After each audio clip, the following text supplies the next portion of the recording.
কিছু বলতে চাই না। আমার ভাই আছে, আমি যখন দেখি আমার কষ্ট লাগে।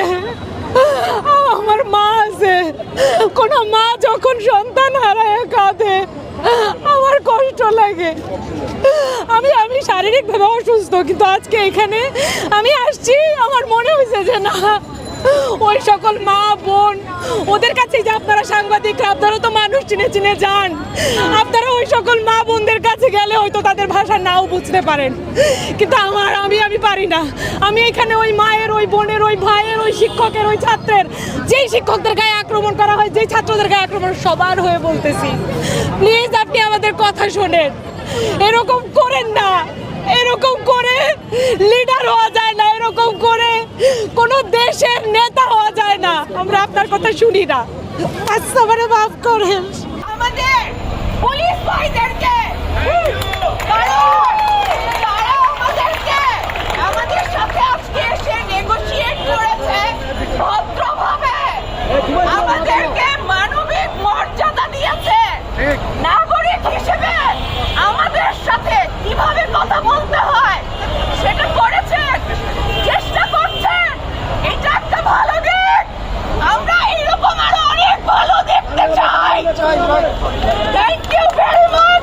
সবাই এখন এই রাস্তা ছেড়ে দিবেন এবং চলে যাবে।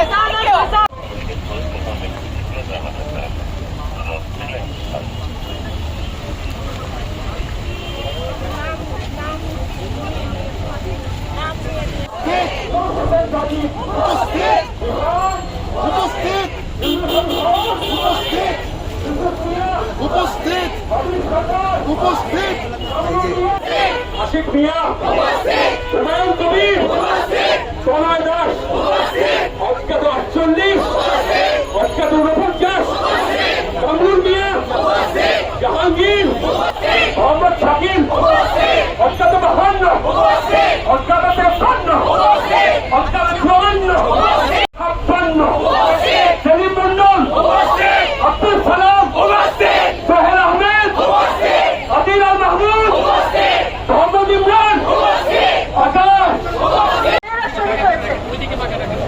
আমার ভাইয়ের, বোনের, আমাদের বাচ্চাদের আমি শুধু বলতে চাই, তোমাদের কাছে আমি ক্ষমা চাইছি। অভিভাবক নই, আমরা তোমাদের পিছনে আছি, তোমরা আমাদের পথ দেখাচ্ছ।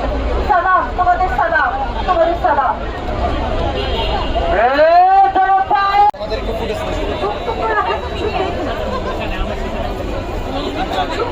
কথা, এই কথাগুলো আমাদের সারা বাংলাদেশের ছাত্রদের রক্তে রঞ্জিত হচ্ছে। আমরা কি এমন বাংলাদেশ চেয়েছিলাম? এমন বাংলাদেশের জন্য আমাদের মুক্তিযোদ্ধারা দেশকে স্বাধীন করেছিল। যে দেশে বাংলাদেশ